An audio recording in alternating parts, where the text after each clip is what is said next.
আসসালামু আলাইকুম। Heavy equipment all YouTube চ্যানেলে আপনাদেরকে স্বাগতম। আজকের বিষয় হচ্ছে আমাদের ফর্কলিফটের একটি হাইড্রোলিক হোস পাইপ ফেটে যায়, যার কারণে যে জায়গায় ফেটে গেছে ওই জায়গায় অ্যাসেসমেন্ট চলতেছে। এই কারণে মোবাইল ক্রেন দিয়ে অন্য জায়গায় সরাই নিচ্ছি।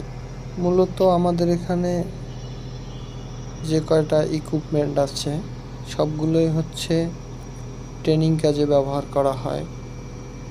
অতএব ট্রেনিং কাজে ব্যবহৃত ইকুইপমেন্ট নষ্ট হওয়া বা কোনো প্রবলেম হওয়া অস্বাভাবিক কোনো কিছু নয়, কেননা এখানে অনেকেই আসে শেখার জন্য এবং নতুন অবস্থাতে ভুলবশত অনেক জায়গায় ভুল করে